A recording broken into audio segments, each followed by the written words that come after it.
Hello boys and girls, how the blinking gorblimey governor flip, how you doing? Now, I'm recording this on Saturday, the day of the Lakey Bloke Vaughan Live cast. I've got a golden ticket today so I can have a few beers, so thanks to Dominic for that one. I appreciate that, Dom. No doubt I'll see you on the cast later today. Now what I've got here is one of these. The Greene King IPA. This is the gold. It's at 4.1%. There is also the normal bog standard Greene King IPA, which is about 3.6%.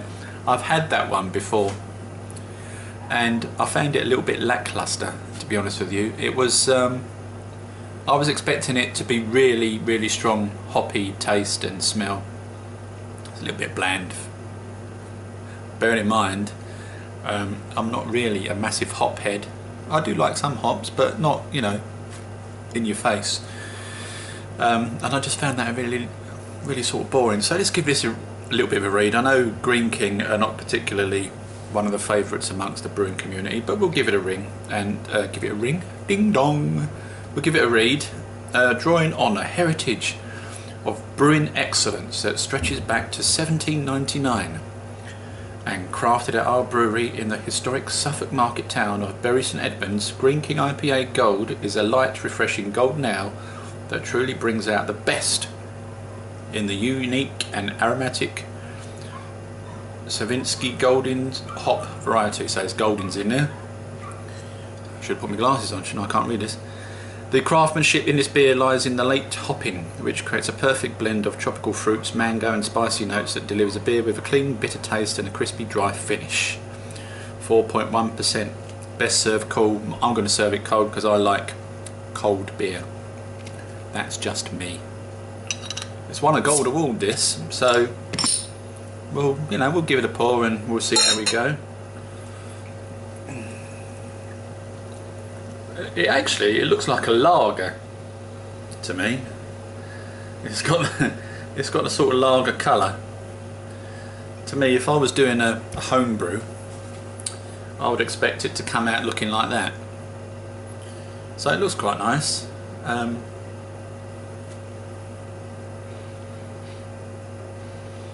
really very much on the smell. Forgive the sound of the fridge, boys and girls. I know I say this every time I do a video out here. I've got a Mexican cerveza in the fridge at the moment.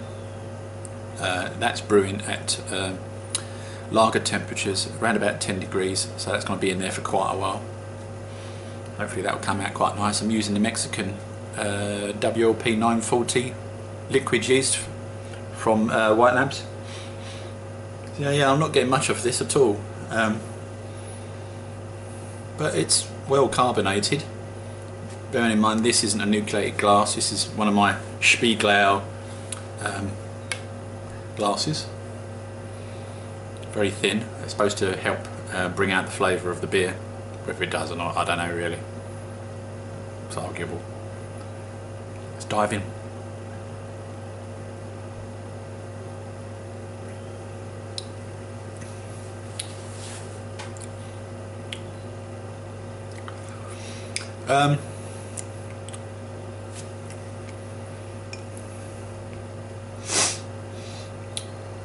Yeah, bland as hell. Just dry, really, quite dry. I suppose on the back end there is a little bit of hoppage I can taste in there. Whether it's tropical fruits, mango and spicy notes though, I'm not sure about that. Let's dive in again.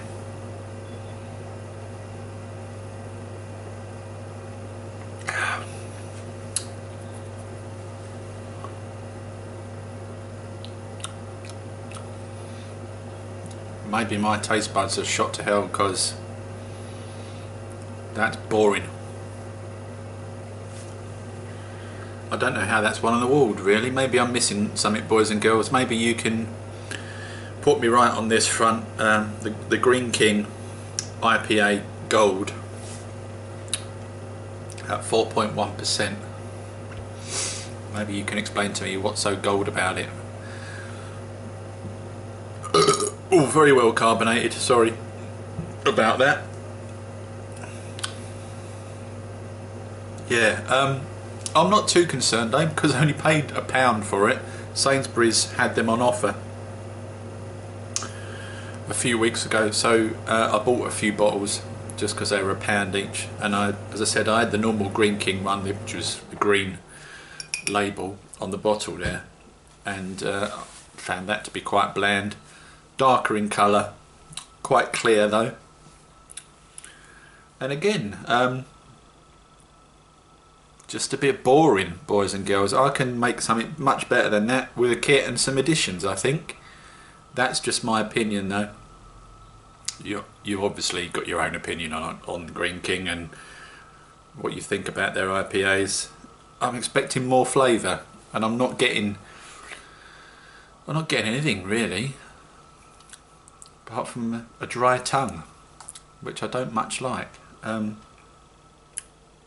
Yeah, sorry about that, boys and girls. Bit of a disappointment, but you know, just goes to show, doesn't it? IPAs are not everybody's bag. Maybe if I did a kit IPA, it would come out better than that, but this is just boring for me.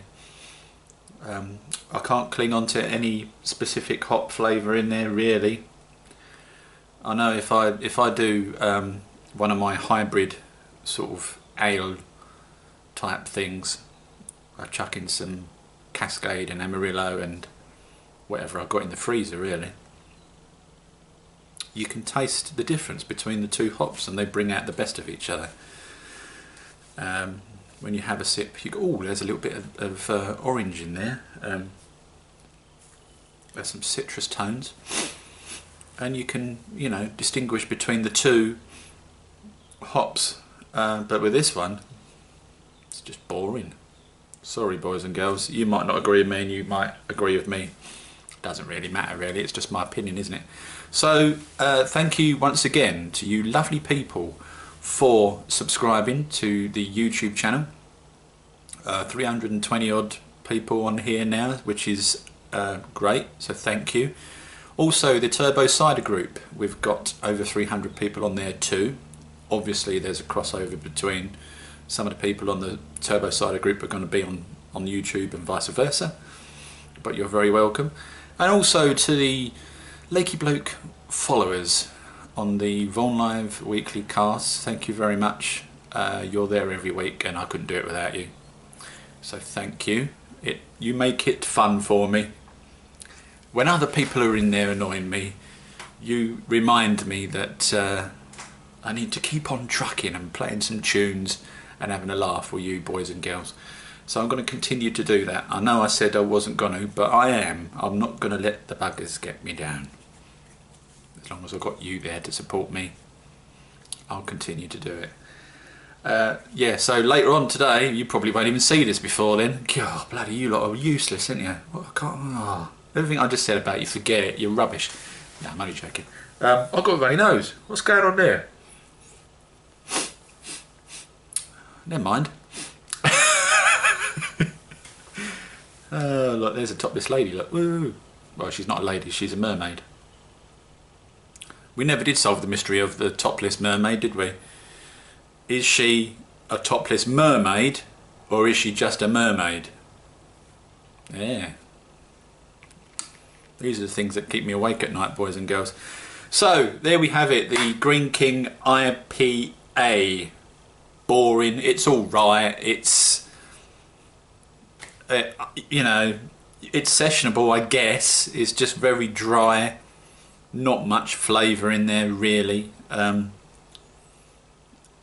Leaves a... I don't like the aftertaste, it's just too dry for me. And yeah, I can't really taste anything. It's just not for me. I don't like it. Sorry about that. I shan't be buying it again. Now, as I said earlier, I've got Mexican Cerveza in the fridge of doom over there. That's lager temperature is about 10 degrees. That's going to be in there for a few weeks. I'm just going to let it go and just leave it to settle out, and then I'll siphon it off into another secondary vessel, and then we'll lager it at slightly lower temperatures, probably 5 degrees, thereabouts, for 2 or 3 weeks maybe, see how I feel. And then I'll probably just let it condition in the bottle for a bit longer, maybe stick some in the fridge. I don't know yet, I don't know what I'm going to do, but it doesn't matter, does it? It's one of those things where you try something different. I was going to do the cerveza just as a normal cerveza with the yeast and that, but I changed my mind. Decided to throw in some of the proper Mexican yeast because I had some in the fridge, and I grew the yeast up on a stir plate over the course of 3 days. So for the first 24 to 36 hours I did a litre starter, and then after that time I did another starter with the same yeast. So I siphoned off the malt extract that was in there down to where the yeast had settled. I stuck it in the fridge, obviously, to settle it properly, and then I put some more malt extract in that I had boiled up on the stove, and let it get to the right temperature, and then carried on growing it up again in a 2 litre flask, Erlenmeyer flask. And yeah, we got some decent yeast out of it, quite a lot in there, enough to do a brew certainly, so hopefully that will come out quite nice. I've used Mexican yeast before, but it was a while ago, and it comes out alright. It comes out alright. I can't remember what I used it in though, probably just a bog standard lager with some Cascade additions. So it'd be good to see how it turns out using the yeast in a cerveza with no additions. The cerveza's just got the Brew Enhancer 2 in there because I had a packet lying around somewhere and someone had bought me it ages ago for a birthday or something, and I threw that in on the stove to make sure that I got rid of all of the clumps and stuff, just for sort of 5 or 10 minutes or so. Chucked it in, put the kit in, filled it up with water, let it go. If you're doing kits, boys and girls, there has been some discussion about whether to brew kits short. In other words, where you've got a 40 pint kit, you know, 21 litres, do you brew it to 21 litres or do you just brew it a little bit short? Well, let me tell you. I don't know what I'm looking around for. Not 21 litres, 23 litres. 23 litres is 40 pints, yeah. So do you brew it short or do you brew it all the way up to 23 litres? I tend to brew mine down between 20 and 21 litres. You get more flavour out of the kit, you get stronger beer, and also I think they come out nicer from the ones I've done before. I've done them 40 pints and I've done them slightly shorter, and the ones I've done slightly shorter have always come out, I think, in my opinion, a lot better than the ones that have been at the recommended volume. So there you go. It's all about practice, isn't it? But yeah, cerveza, not done one with a Mexican liquid yeast before, proper yeast, you know, at lager temperatures. So we'll see how we get on with that. Hopefully that one will be ready to drink over the Christmas period. I do like cervezas. They're quite easy to drink. You know, they're not too complex. There's a subtle hint of citrus in there. Not massive hit of hoppage, of course. You wouldn't expect that with a cerveza, but quite clear, crystal clear, usually crystal clear, and clean to drink on the palate. No nasty aftertastes either, which this IPA, I'm afraid to say, I can still taste. I haven't had a sip for, you know, like a couple of minutes now, and I can still taste it. So I will probably finish it off. I don't like throwing drink away, and I'll get some beers ready for later on in tonight's cast, boys and girls, and we'll do a chug challenge or two, as we like to do every week. Alright, so ta-da for now. If I don't see you tonight and you don't see this, see you next time around. Alright, have a good one. Ta-da.